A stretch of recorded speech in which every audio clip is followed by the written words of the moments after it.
Hi, everyone. It's Eric. I've been thinking a lot lately about curiosity. And if you've listened to our show before, you know that that typically gets injected at some point or another, and for good reason.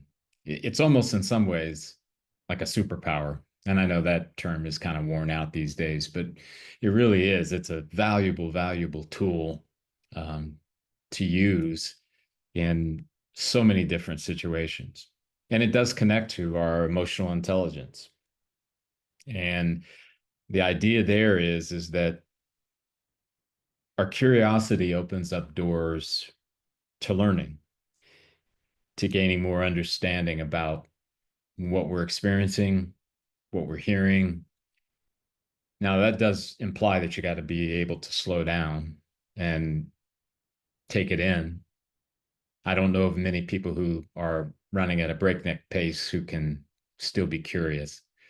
Maybe there are, but I think typically those who are most curious are the ones that are able to kind of set aside this speed and shift the gear to a place where they can just take it in. This does connect to listening as well. And that's another area that we've talked a lot about on the podcast. But today I want to focus in just purely on curiosity and its connection to emotional intelligence. So ultimately, at the end of the day, um, in our model that we use, there are these competencies, and I connect curiosity to three of them. The first being recognizing patterns, the second one being intrinsic motivation, and then empathy. The definitions around those maybe are pretty clear, right? And I'm probably going to butcher the official here, but stick with me. So, recognizing patterns, think of it as your game film, being able to know how you typically react, respond when you're in situations, interactions with other people, um, news you get from fill in the blank.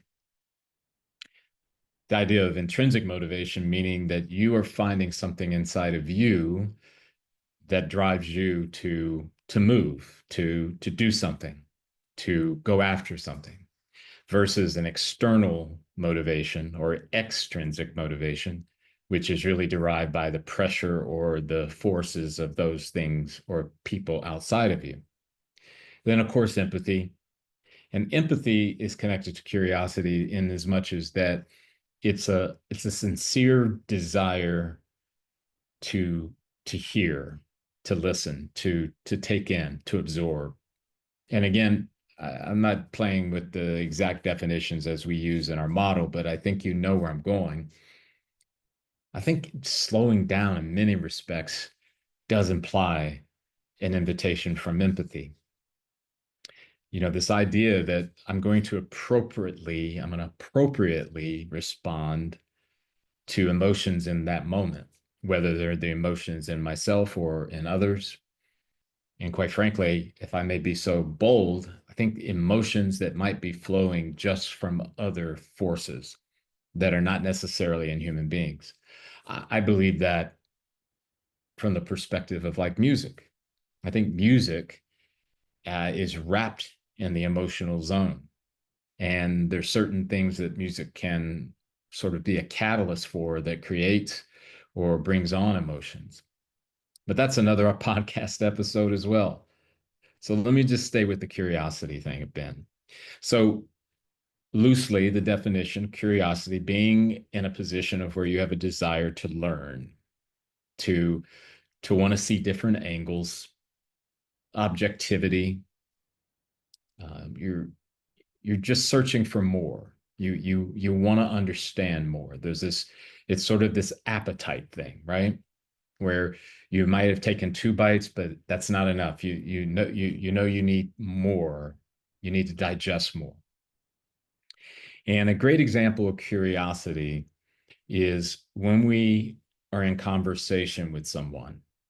And if we were really honest, I think we'd say there's some conversations in our given day that we just try to get finished, right? We want to check the box.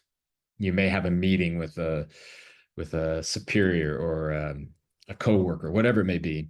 And you maybe on the face of it don't think that there's anything really that important that's going to come out of it. So you're just kind of in that mode of, all right, okay, we're going to meet from 9 to 9:30.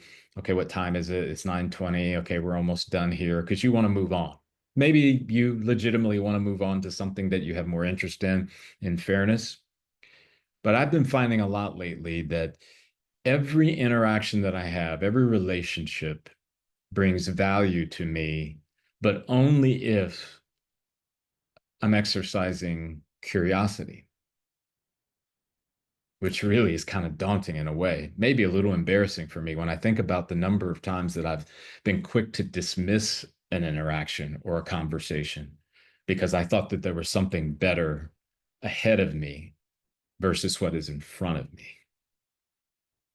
So if we can say that that's the what curiosity is, right? Then how does that go? How do we do that, right? And I'm going to kind of use some examples here that I think you could probably just implement pretty straightforward, pretty easily, right? So this is going to start. I'm going to give you a hard one. You're interacting with someone who you disagree with. Maybe you disagree with their politics. Maybe you disagree with their view on religion, or you disagree in the way that they use strategy and business and the kind of business approaches they have. Judgment is really easy. And I think that's one of the reasons why America has so many problems, because we continue to take that easy route. I want to get to this place, right, where I can maybe not be so avoidant of the hard things. But when we jump to judgment, we typically cut off learning. And think about it, it's kind of straightforward, right?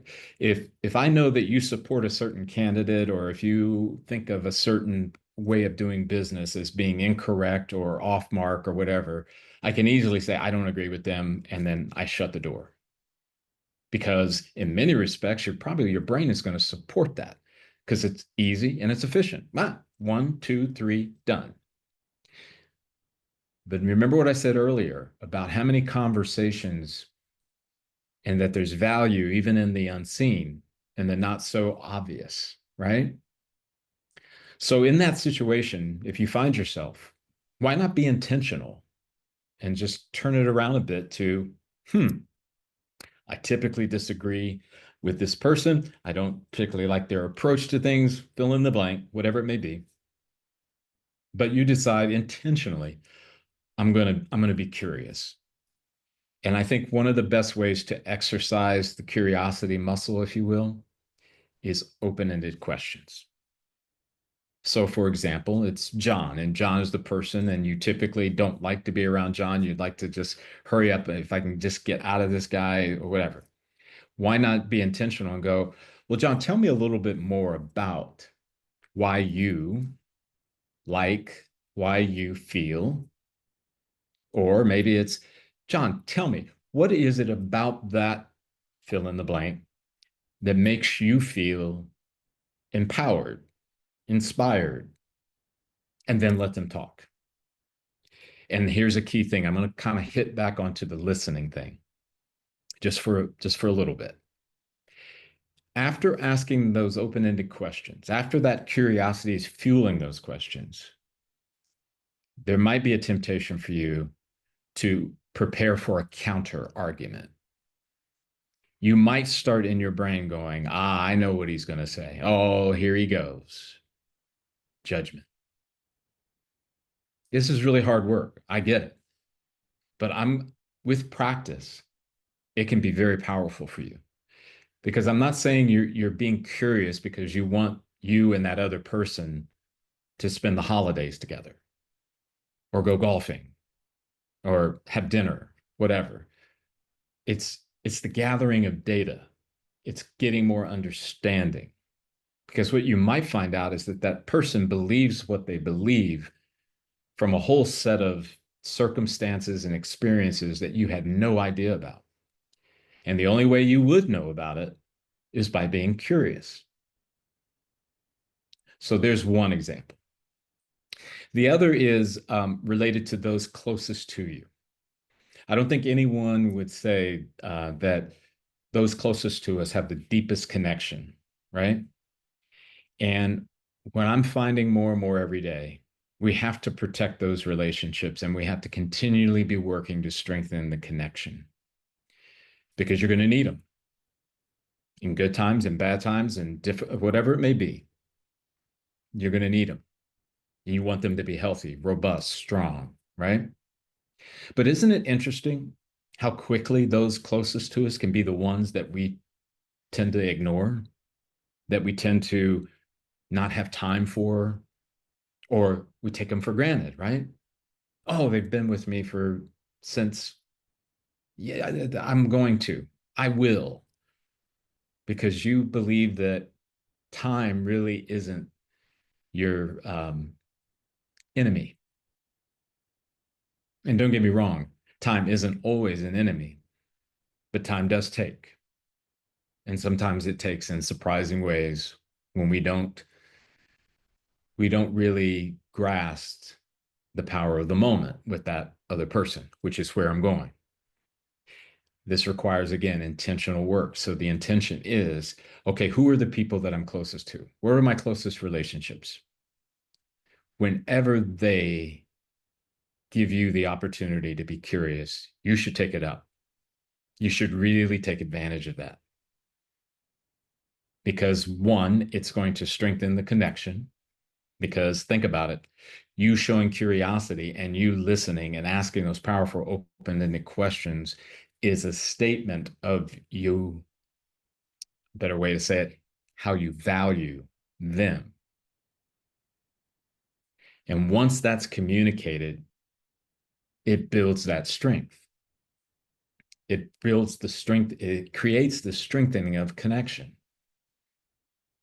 So let's not take those people for granted. Let's remember how important they are. So here's another example. Let's just say it's from an employee-employer situation, business, right? Your company is saying, this is the strategy and these are the tactics. This is where we're going. This is why, on and on and on. Maybe you should be intentional there too. Be curious, raise your hand and ask the questions. Be polite, be respectful. Ask them, help me understand. When we do this, what's our objective? Like, what's the end point of this? How can I know that my role will have impact? Fill in the blank. Showing that curiosity, again, even in a business relationship, it strengthens connection. It gives you a greater sense of vision about what it is and why it is you're there, right? Your participation, and it's going to help you to learn more. And in general, though, we've touched on, relational type things. I think this is really the key to being a lifelong learner and not being, how would I say, not taking for granted all of these various opportunities that we're presented with every day of our life. So, why is it important? Maybe that's obvious to you now in the examples I gave.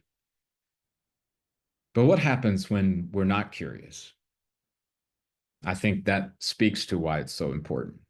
Because typically, not always, but typically, if you're not curious, you're probably judgmental more often than not. And I get it. It's not a one or the other thing. It's probably shades of percentages, right? You may have certain parts of your life where absolutely you're curious and you want to know more. You want to learn more. You're interested. You're engaged. And then you might find that maybe that's 10% of your life, but then there's 90% you're not very curious. You're just kind of, hey, I need to get to where I want to go. I don't like this person. I don't like that particular person. I don't like that. I don't like this. I don't want this. I want that. It becomes very, very judgmental. Not a lot of data, right? The other part of it is that if you come to a conclusion about a matter, and especially another human being, you better be very careful here. And here's what I mean, because I've done it too. Okay. I'm in the tribe, is that I made big statements about certain people, and I had maybe 30% of all the information I needed to come to that judgment, that conclusion. It's a weak set of data. It's a weak data point, right? If I were to ask you, hey, I want you to go into business with me, and I've got a business plan, and I tell you right up front, my business plan is missing 70% of the information that you're going to need to make a good, solid decision about whether or not you're going to invest and participate. What would you say to me? I think I have a pretty good idea. Find somebody else, Eric, right? So, what would I want to do if I want you to invest and to work with me? I'm going to make sure that business plan, as best I can, is going to get as close to 100% because I don't want you to operate without good, solid data, reliable data. But once again, the irony with other human beings, we don't apply that same approach. Interesting, isn't it? Human beings who are far more valuable than a business idea or an entity do not get the same scrutiny, the same desire to figure out. We just don't. And I get it. I don't want to make it sound like it's the easiest thing in the world to do because it's not. At the end of the day, human beings, we rub up against each other. We push each other. We irritate each other. We're judgmental. I mean, all of those different things that happen in relationships. It's messy.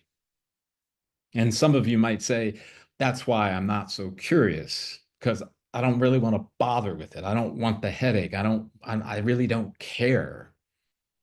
I'm just saying that by intentional work, you might discover some things, especially again, if you're operating with only 30% of the data that you need to really come to a full, good, solid conclusion about the other person.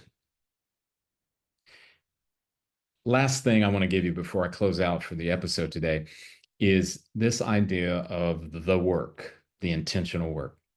In the beginning, if you try any of these ideas that I gave you, some of them are going to be very clunky. It's going to feel very unnatural. And you might even have the person who is experiencing your curiosity to look at you as if, what's wrong with you? Well, why are you asking me all these questions? Keep in mind, it's more than likely because their brain has normalized your judgmental approach to things, right? And if it's the right kind of relationship, if it's strong enough, close enough, you can say to them, be vulnerable. Hey, I'm thinking I haven't been curious enough. I think I've been too judgmental. So if I'm asking you all these questions, it's because I'm trying to become this person who's more curious, who wants to learn more, who wants to learn more so that when I make the decision, the judgment, I can be confident that I'm making the right decision. More than likely, if it's a solid relationship, they'll appreciate that. They might even be inspired that you'd be willing to take a look at your life and see where there needs to be improvement. And that's very, very, very powerful. But it's intentional work, and you have to stay at it. One of the constant refrains in our work that we tell our clients, we're building a practice. And every building process starts with mud and dirt and foundation. And we don't get there overnight. It takes time. It takes intentional work. Thanks for tuning in. We look forward to the next time that we're together.